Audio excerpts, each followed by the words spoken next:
Hi mga mi! Samahan niyo naman kami sa aming panibagong ganap ngayong araw.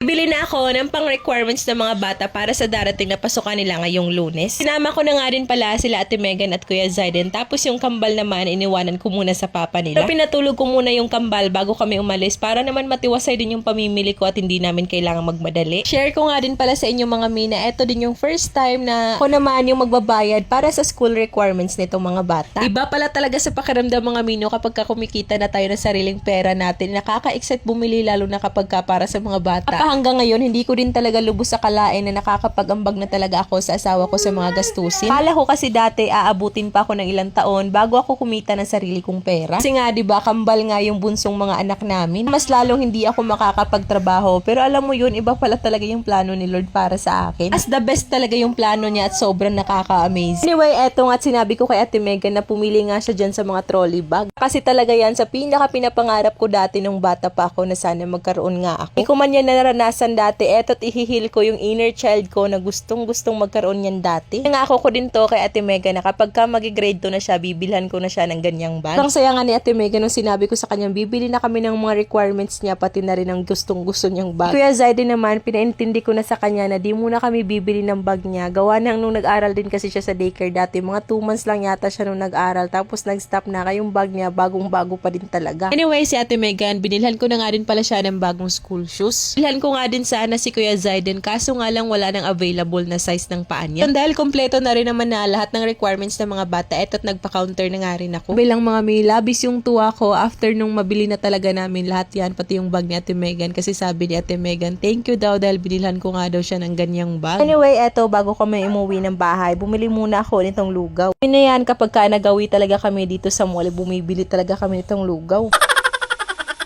Napadaan nga din ako dito sa Korean cake ng Manju, kaya ito't napabili na nga rin ako kasi hindi pa ako nakakatikim niya. Nakatuwa nga rin kasi ito palang tendera ng Manju ay follower ko. Shout out na yung duhati. Ayun, nang pauwi naman kami sa bahay, buti na lang naabutan pa namin itong mga bata at yung papa nila. Pasyal nga daw kasi sana tong kambal dahil nagmumuryot ng araw. Kaya ito't dali-dali ko ang kinuha yung binili ko kaninang Korean cake para pampasalubong dito sa dalawang bulinggit. First time naming lahat na makakakain yan at napakasarap pala niyan. Hindi nakakauma yung lasa niya. Sulit na rin yung 124 pesos mo kasi 24 pieces na. At tapos naman naming maubos yan, eto't kumain naman kami ng lugaw kasi sobrang nagutom din talaga kami sa lakad namin kanina. Pakasarap din talaga nitong lugaw nila, lalo na kapag mainit-init mo pang kakainin. Kaya nung medyo nakapagpahinga na rin ako, eto't umakyat ako sa taas para iligpit naman yung mga sinampay namin. Sana pala dati ko pa naisip na dito na ako nagsampay sa taas namin. Pakabilis lang din naman pala matuyo kahit dito ako sa taas nagsasampay. 80% dry na rin kasi siya after ma-spin dun sa washing machine namin, kaya is lang din talaga matuyo kahit maulan pa yung panahon. After ko naman makapagligpit ng sinampay, eto't magsasampay naman ulit ako. Kasi ako isinalang kanina sa washing machine namin bago kami bumili ng school supplies. Paano mga mi, hanggang dito na lang din po muna ako. Bye, bukas na lang ulit.